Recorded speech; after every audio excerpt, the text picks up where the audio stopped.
আমার বাপ যেদিন মারা যায়, বাপের মৃতদেহ সামনে থুয়ে শোকলিক আমি কষ্ণ।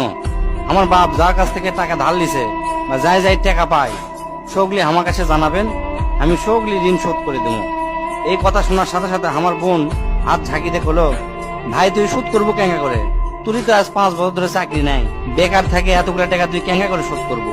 বুনকে আমি আস্তে আস্তে অভয় দিয়ে কোনো চিন্তা করিস না বোন, বাপের সব ঋণ আমি শোধ করে দেবো, 1 টাকাও ব্যাংকে থমো না।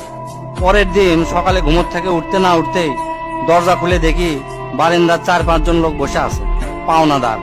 দেখে আমার গাও ঘামে উঠলো। অকেরে কি কমো, আমার মুখের ভাষা আসলো না। রাতটা ঠিক মতো পার হবার দেয়নি, আসে হাজির। সামনে যাতে একজন খাড়া হলো, খাড়া হয়ে আমাক করছে, আমি অমুক ব্যাংকত থেকে আসছি, আপনার বাপ তার বেটা বেটির নামে 20 লাখ টাকা ব্যাংকত থুয়ে গেছে, তাড়াতাড়ি ব্যাংকত আসেন। বাদ বাকি 4-5 জন যারা আছে তারা শোকলি করছে আমাকে সমিতিতে আপনার বাপ 20 টাকা করে জমা করেছিল, আরেকজন করছে 50 টাকা করে জমা করেছিল, আরেকজন করছে 100 টাকা করে জমা করেছিল। এল্লা টাকা নেওয়ার জন্য আমাকে সমিতি অফিসে আসেন। পরে সব হিসাব করে দেখি বাপ আমাকের জন্য প্রায় 37 লাখ টাকা জমি হয়ে গেছে। টাকাগুলা হিসাব করতে করতে আমার একদিন রাতের কথা মনে পড়ে গেল। ওই রাতে আমি আমার বাপক কষ্ণ, আপনি ক্যাঙ্কা বাপ, আমাকে ভবিষ্যতে আপনি কোন চিন্তা আছে? আপনি লাগাতে বাপ আমাকে দরকার নাই, কোনো টাকা পয়সায় দেন না আমাকেও, আমরা চলমো ক্যাঙ্কা করে।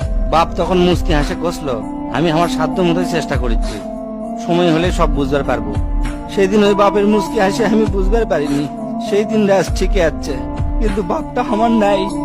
মাঝে মাঝে রাতের বেলা আকাশের দিকে তাকে কই, বাবা আজ পর্যন্ত তোমাকে বুঝতে পারলাম না, তোমার উপর খালি রাগই করে গেছি, কিন্তু তোমাকে জোরে ধরে কোনোদিন আই লাভ ইউ করতে পারলাম না।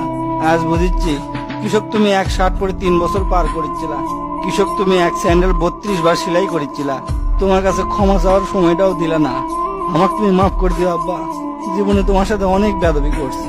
তার কয়েকদিন পর খোঁজলে দেখি আমার বাপ কারো কাছে 1 টাকাও বাকি করেনি, 1 টাকাও ঋণ করেনি, বরঞ্চ অনেক মানুষক টাকা ধার দিছে, তারা এসে দিয়ে গেছে।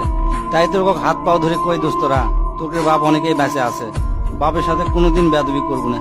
বাপ যে কি ভালোবাসে এখন বুঝবো না, পরে বুঝবো দোস্তরা।